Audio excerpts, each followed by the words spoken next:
So this is part 2 of the DWALE diesel heater I bought. I did a part 1. I guess I can put the link to that into the description. But basically, there's a couple pieces I've added that seem to make sense. I'm going to show you what I've done to make life a little bit easier, what I've added, and I can show you how to use the app and run this thing via Bluetooth off your phone. What I can say is the Amazon reviews for this, everybody was saying it was impossible to connect it. Not true. I did it on my first try. So I'll show you essentially how I did that. And I've actually test fired and run this thing exclusively using Bluetooth off my phone. I haven't even actually bothered controlling it from either this master control panel or with the remote control. So yeah, so totally possible to connect it to Bluetooth is what I'm saying. Now you may recall in the first video, all 10 of you that watched it, it came with a 3-prong AC cord end. I think that's called a C. It's either a C13 or C14. So male and female ends of that type of connector, kind of like that would go back into your power supply in a computer, or C13, C14. I have essentially made this 200 amp hour portable battery out of a couple of lithium iron phosphate batteries. I've got a 2000 watt inverter if I need power for AC. What I've done here is the end that DWALE included, I took a little bit of extension cord copper to lengthen it slightly and then soldered on some copper lugs so that it would go onto the terminals of the battery here. And I've got a little battery meter here, which is kind of useless. I'll probably just pull it off. That's why there's tape here. I've only got it temporarily connected. But anyway, yeah, this animal carrier that has like a metal kind of rib cage ended up being the exact right size to stuff all these in. And so here's the end that goes to the diesel heater. And your first thought might be, well, that's not long enough. Never fear. Being a computer guy, I had all sorts of these kinds of cables, and it turned out that I've got 2 6-foot extensions. So I can actually run this diesel heater, you know, about 12 feet away from this thing if I want to. Okay, so we'll connect that up. We'll fire it up in a minute. What I did add, and I've just got this very loosely clamped together so it can vent out into the terrible windstorm we're currently having. I bought a very short piece because the exhaust comes straight out the bottom of this thing, and I thought it might be sort of a pain to always have to go up underneath the thing to try and loosen the clamps. So I've got a short piece that does a 90-degree bend kind of permanently on there, which makes it easier just to work off the back of this thing. So that was one thing I did, or added I should say. And then the other thing too is I just bought, I think for like $13, I bought like 20 feet of this 3-inch flexible vent tubing. So that's all I've essentially done to it in terms of modifying it. So that battery combined with this equals days and days of heat. All I gotta do is keep pouring diesel into it. There we are. Just gonna bend that a little bit. So to fire it up, essentially what people were having trouble with was connecting it to the Bluetooth. So I'm just gonna quickly run over it because everybody's paired with Bluetooth before. This is my Android phone, and these are my paired devices. And what you're looking for is the device, once this is powered up and you start scanning for new Bluetooth devices, look for the one that has a MAC address or a hardware address, you might call it, instead of an actual readable name. And that's the one you want to pair to.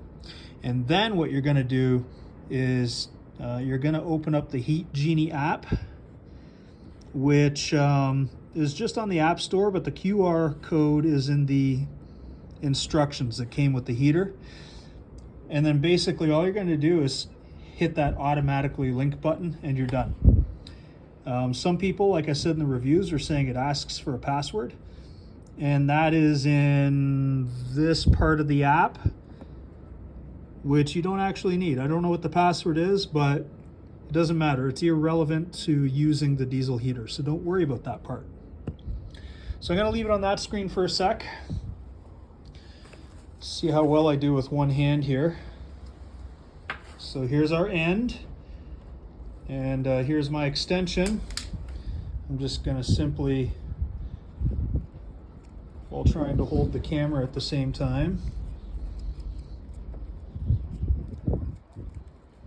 bear with me, I need two hands.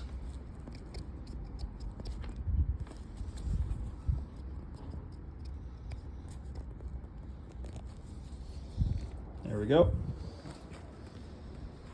Easy peasy, just like that. So in essence, we've got a nice clean extension. I can close this door down and, you know, keep this under a canopy or somewhere where it's not going to get rained on, but otherwise I could have this battery far away. So if something were to happen and disaster were to strike and something were to compromise these batteries where they wanted to light up, I could have this thing far enough away from me that it's not going to like instantly suffocate me or burn my tent down.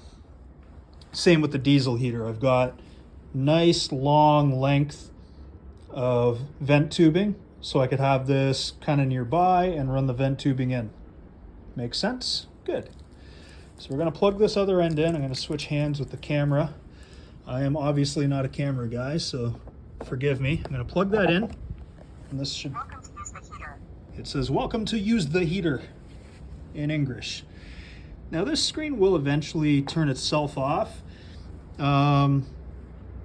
It's got an inaccurate time. That's okay. It's been powered off for a while. I'm not even going to bother worrying about what time and date it thinks it is, only because I'm going to be manually controlling it.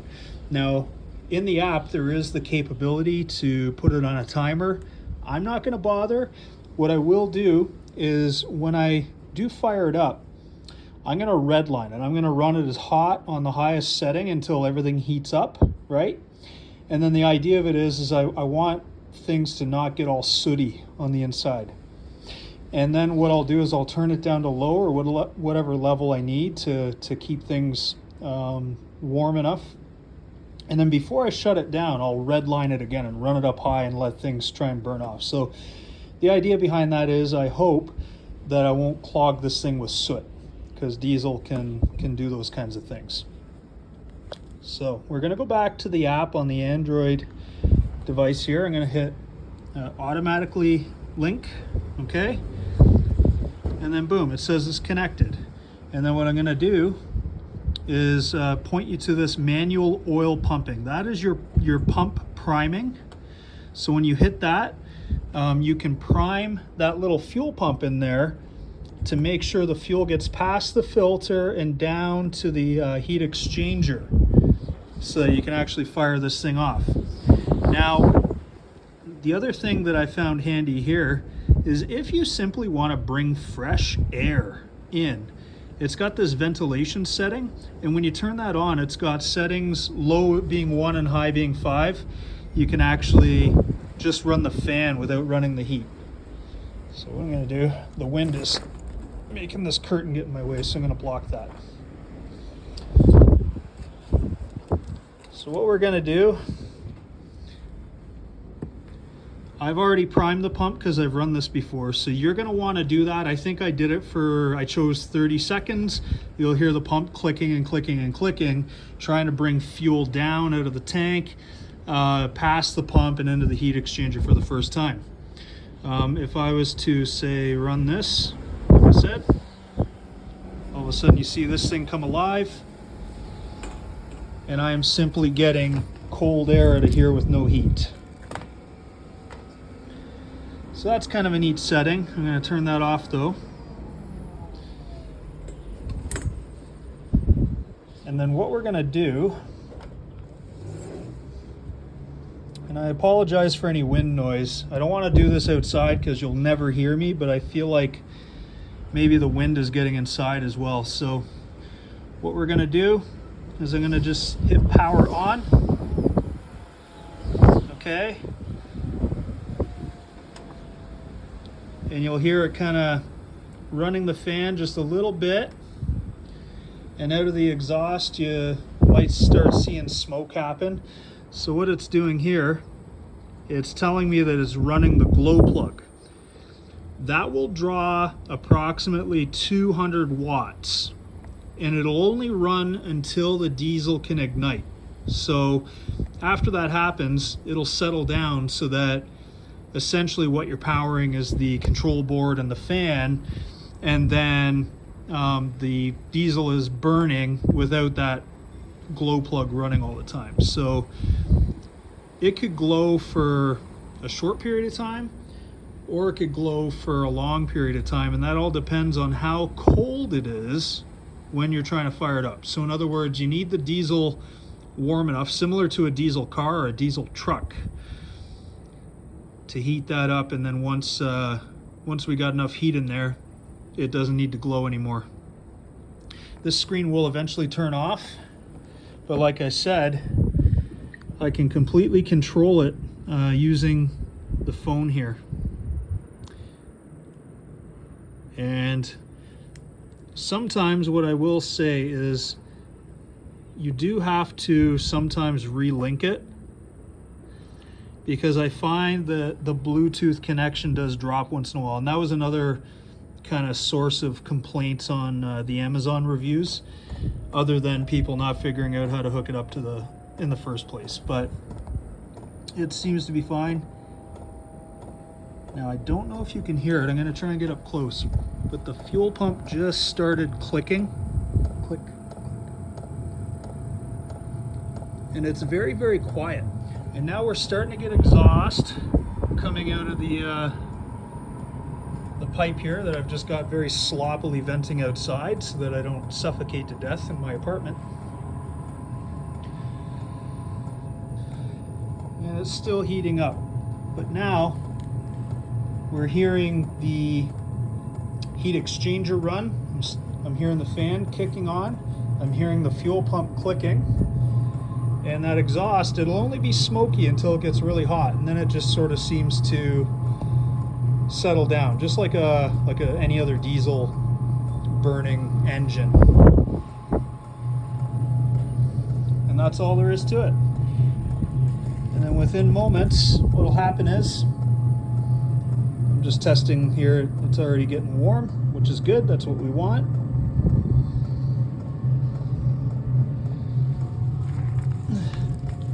Eventually we'll get some nice hot air coming out of this vent tube. So I'm going to cut the video here, and then I'll bring it back as soon as this thing's actually pumping heat. So we're back a couple of minutes later, and the thing is starting to wind up. What I've got here is the glow plug showing not red, meaning the glow plug is now off, and all we're doing now is just burning diesel in the heat exchanger. And we're getting a consistent, it's bouncing between 12.8, 12.9 volts. This battery is not fully charged, I can tell you, or else this would say more like 13.3 volts when it's on a full charge. It's getting loud now. I do not hear the clicking of the fuel pump, so I'm very, very pleased about that. I know the Vevor brand heaters, one of the main complaints people have about that is the fact that, you know, all you can hear is the fuel pump. I've seen many videos on YouTube where the thing's like thump, thump, thump, clicking very loudly and reverberating against the chassis. This one doesn't seem to do any of that. So I think I'm going to have a very quiet time with this heater. And now I'm starting to get heat coming out of this vent hose. Now, a couple things you want to keep in mind when you run one of these things is you want to be safe. So I've got lots of lead here. I can kind of have this thing a little bit away just in case something happens. The other thing you want to keep in mind is I'm going to be running this into a truck tent. And what I'm going to be having is a carbon monoxide, a CO detector in there at all times.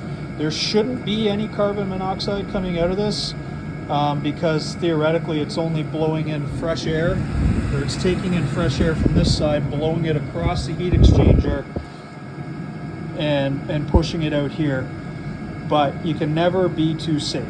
Better safe than sorry. So get yourself a CO detector, you know, just in case, and also test it. What I'm going to do is whenever we don't have a windstorm anymore and I fire this thing up, I'm going to actually put the detector close to the exhaust just to make sure it beeps and actually accurately reads. Because if you buy something that theoretically should be saving you in an emergency, you want to make sure it works first. So always think safety, have fun out there. Some people have alerted me in the comments on the first video that there is a blue version of this, same brand name on Amazon now, and it comes with an AC/DC adapter. So if you want one of these and you're going to be using it where you have household AC power, like say in your garage or your shop or whatever, or even just a powered campsite, then that option's available for you as well. If you're like me and you're going to be out there without any AC power, you can do like I did and make your own ends and essentially do it yourself. I built that portable battery for pennies on the dollar. That's 2,560 watt hours of capacity that I built for a few $100s. And if you want to compare, just look at the 2,560 watt hour power stations that are available from Blue Eddy and other brand names, and you might decide you want to build one of your own like I did. Nice hot air coming out of this thing. I'm going to let it run for a bit. This vent hose is probably going to do those I'm getting hot for the first time ever smells, and so I'm going to let all that work its way out, and then I'll shut her down and put it all away. But I hope this video helped you guys. Please keep the comments coming. If you think of something that I should be doing different, please let me know. What I've found with camping is you try and plan stuff out, and then you get there and suddenly you think of an idea of how to do things better. So it's a continuous learning thing. It's a fun thing, and I wish you all a good upcoming camping season once the winter ends. Be safe, and thanks for watching. One thing I just realized I forgot to mention is you should be following a shutdown procedure. You may recall earlier in the video that I said, when I start this up, I'm going to run it all the way up on high as it can go, for everything to get nice and hot very quickly, and the idea behind that being I don't want a bunch of soot building up by only running it on low. And when you shut down, what I'm going to be also doing is turning it up on high. So I've turned it back up on as high as it can go, and it's running on full, and that's where I'm going to shut it down from. So essentially all I'm trying to do is make sure I'm, as best I can, kind of blowing the snot out. You don't want soot build up in there. You want to try and think about the longevity of the device.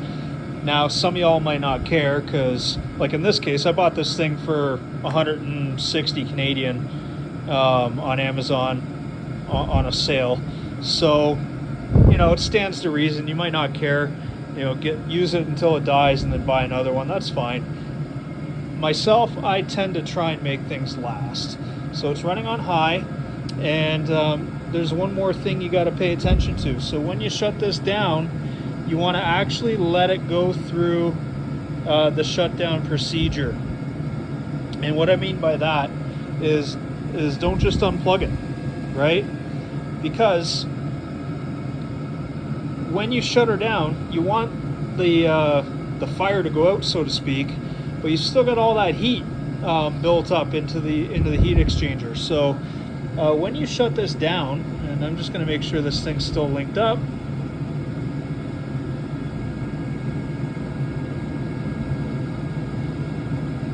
When you shut her down, see, hear it winding down. It's telling me that it's no longer trying to make heat, but you see that the glow plug actually just came back on. And the fan is going to remain on. So in essence, it's trying to just do a proper cool off and get that heat that's built up in there out. So it's no longer burning fuel, but it is burning the glow plug. So don't just unplug this thing. You got to make sure that you're doing it right, and that's also going to help you have some longevity with your device. So cut to less than a minute later, and the glow plug is now off, and the screen is indicating we're still sucking in air into the air inlet on the bottom, but blowing essentially whatever heat was left out from the exhaust. And here it's still bringing in air from that side of the unit and blowing it out. So in essence, it's expelling whatever heat is left. And then once it's done that, it will fully power itself down, at which point I can go ahead and unplug it and put it away. Cheers.